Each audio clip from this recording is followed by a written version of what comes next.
Hello everyone, welcome to क्यारा success shot. क्यारा success shot में आप सभी का बहुत बहुत स्वागत है।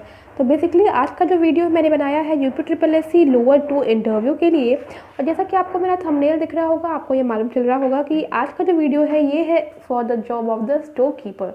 ठीक है, स्टोर कीपर होता क्या है, क्या क्या रिस्पॉन्सिबिलिटीज़ होती हैं इसकी, आज हम लोग इसके बारे में बात करेंगे। आपको इंटरव्यू में आपसे ये भी पूछ सकता है कि आप ये बताइए कि एक अच्छे स्टोर कीपर की क्या क्या प्रॉपर्टीज़ होती हैं, क्या क्या विशेषताएँ होती हैं, या फिर क्या रिस्पॉन्सिबिलिटी होती है स्टोर कीपर पे, या फिर स्टोर कीपर क्या होता है। ठीक है, क्योंकि आप जा रहे हैं एक स्टोर कीपर का इंटरव्यू देने, तो स्टोर कीपर के विषय में आपको सभी बातें पता होनी चाहिए। तो आज के वीडियो में सिर्फ आपको मैं ये बताने वाली हूँ कि एक स्टोर कीपर जो है वो होता क्या है, वैसे ही सभी को पता होगा, और एक स्टोर कीपर की क्या क्या रिस्पॉन्सिबिलिटीज़ होती हैं ये हम जानेंगे। तो वीडियो को शुरू करने से पहले मैं आपको ये बता दूं कि UP triple S stenographer interview की प्रिपरेशन में मैंने बहुत सारे वीडियोस डाले हैं जो कि आप सभी लोअर 2 के स्टूडेंट्स के लिए बहुत ज़्यादा बेनिफिशियल होंगे। आप सभी लोग मेरे प्लेलिस्ट से जा करके वहाँ पर सारी इन्फॉर्मेशन, सारे वीडियोज़ को वहाँ से आप देख सकते हैं, और ज़रूर से देख लें, बिकॉज वो सारी चीज़ें यूपी जी के, यूपी करंट, यूपी स्पेशल मैंने सब कुछ वहाँ पे कराया हुआ है। और जो ये वीडियो फर्स्ट टाइम देख रहे हैं उनसे मैं ये कहना चाहूँगी कि आप भी मेरे चैनल को सब्सक्राइब कर लें अगर आपको UP triple S C stenographer lower 2 की प्रिपरेशन करनी हो तो चलिए शुरू करते हैं हमारा आज का वीडियो। तो UP triple S C lower 2 में सबसे पहली बात आती है कि स्टोर कीपर होता क्या है। तो जैसे नाम से ही मालूम चल रहा है कि स्टोर कीपर का मतलब होता है कि जो स्टोर की सारी रिस्पॉन्सिबिलिटीज़, सारी मैनेजमेंट को देखता हो, वही एक स्टोर कीपर होता है। स्टोर कीपर वही इंसान होता है जो कि एक स्टोर के सारे मैनेजमेंट को देखता है, वो स्टोर कीपर कहलाता है। ठीक है, अब आती है बात कि इसकी रिस्पॉन्सिबिलिटीज़ क्या क्या होती हैं। तो जैसा कि आपको दिख रहा होगा, responsibility of the store keeper, ये मैंने नोट करा है। पहली जो रिस्पॉन्सिबिलिटी होती है वो होती है मैनेजमेंट। ठीक है, सेकंड होती है सुपरवाइजिंग, थर्ड होती है ऑर्डरिंग, फोर्थ होती है रिसीविंग, 5 होती है अकाउंटिंग, 6 होती है डिस्ट्रीब्यूशन, 7th होती है शिपिंग, और 8th होती है सप्लायर। ठीक है, तो इन सब चीज़ों को हम एक एक करके देखेंगे कि ये चीज़ें आखिर होती क्या है। तो सबसे पहले बात आती है मैनेजमेंट की। तो जो स्टोर कीपर होता है उसका एक पहला जो रिस्पॉन्सिबिलिटी होता है वो मैनेजमेंट का होता है। तो मैनेजमेंट में क्या करना होता है कि मैनेजमेंट कैसे, नाम से ही समझ में आ रहा है कि किसी भी चीज़ की मैनेजमेंट की जिम्मेदारी अगर आपको दी जाती है, दैट मीन्स कि उस चीज़ से रिलेटेड हर चीज़ आपको वहाँ पे मैनेज करनी होती है। ठीक है, यहाँ पे आपको हर एक चीज़ का मैनेजमेंट करना पड़ता है कि जैसे किसी प्रोडक्ट का डिमांड कितना है, किसी प्रोडक्ट की सप्लाई कितनी है, ये सारी चीज़ें आपको पता होनी चाहिए।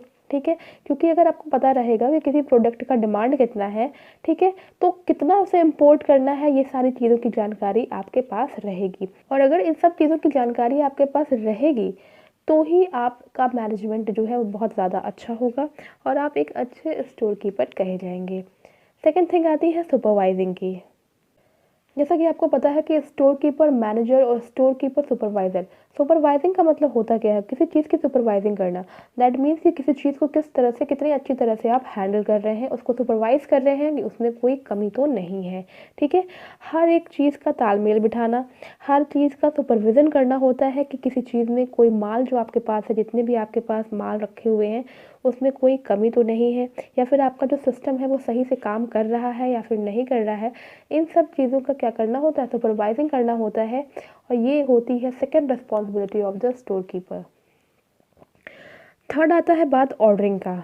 तो ऑर्डरिंग का मतलब क्या होता है कि जैसे अगर आपके पास किसी स्टोर की पूरी जिम्मेदारी है, ठीक है, तो उसमें कौन सा प्रोडक्ट कब ख़त्म हो रहा है, किस प्रोडक्ट को आपको ऑर्डर पे लगाना है, या फिर आपको ये सारी चीज़ें जो है पता होनी चाहिए। अगर आपके पास प्रोडक्ट ख़त्म हो गए और आपको पता ही नहीं चलेगा कि आपके पास कौन सा प्रोडक्ट कम स्टॉक में बचा हुआ है, कौन सा प्रोडक्ट जो है वो ज़्यादा स्टॉक में बचा हुआ है, तो आप जो है, आपका जो मैनेजमेंट जो है वो यहाँ पर पूरी तरह से बिगड़ जाएगा और आप इसको मैनेज नहीं कर पाएंगे। तो ऑर्डरिंग जो होता है, ये भी जो होता है एक रिस्पॉन्सिबिलिटी होती है एक अच्छे स्टोर कीपर की। नेक्स्ट आती है बात रिसीविंग। रिसीविंग से हमारा सेंस इतना है कि जैसे मान लीजिए कि हम कितना पार्ट, आपका जो सामान है, आपके पास जो भी एसेट्स हैं, आप उसका कितना पार्ट इंपोर्ट कर रहे हैं। ठीक है, अगर हम ज़्यादा प्रोडक्ट रखें और डिमांड कम हो तो क्या हो जाएगा, हमारा जो प्रोडक्ट है, हमारा सेल्स जो है वो पूरा जो क्या हो जाएगा, गड़बड़ हो जाएगा। ठीक है, आपके पास जो है आपके सामान की अधिकता हो जाएगी, क्योंकि आपको तो ये पता ही है कि जो सामान है उसका जो डिमांड है वो मार्केट में कम है, लेकिन आपके पास जो है वो सामान बहुत ज़्यादा मात्रा में है। ठीक है। तो आपको इन सब चीज़ों के बीच में बैलेंस बना करके चलना पड़ता है और यही होता है रिसीविंग। नेक्स्ट आती है बात अकाउंटिंग की।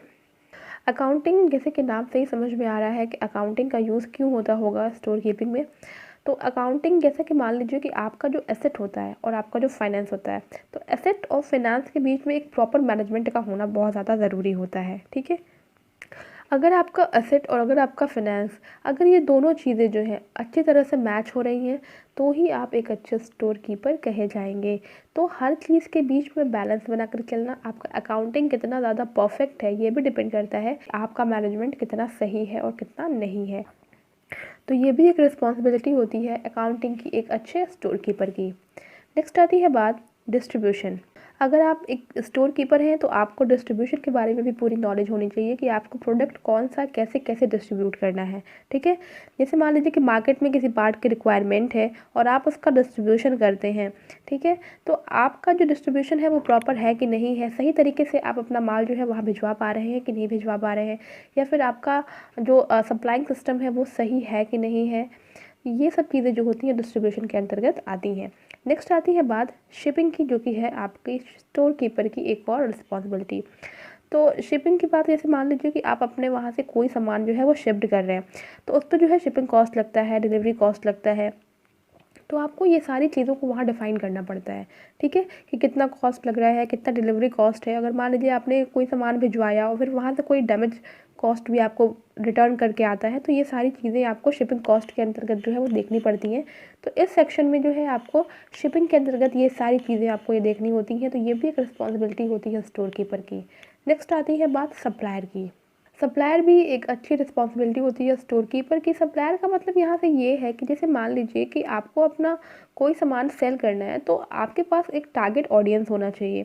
ठीक है। किसी प्रोडक्ट की डिमांड कितनी है, ये हम उसी के अकॉर्डिंग मालूम करते हैं कि हमें जो है कोई प्रोडक्ट अगर मार्केट में देना है या फिर सप्लाई करना है, तो उसकी डिमांड कितनी है ये आपको पता होना चाहिए। ठीक है।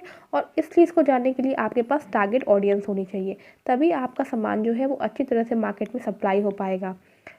तो ये है आपकी 8 रिस्पॉन्सिबिलिटीज़ ऑफ स्टोर कीपर। एक अच्छा स्टोर कीपर, या फिर आप कह सकते हैं कि स्टोर कीपर की रिस्पॉन्सिबिलिटी क्या क्या होती हैं। तो ये होती हैं आपका पहला management, supervising, ordering, receiving, accounting, distribution, shipping and supplier.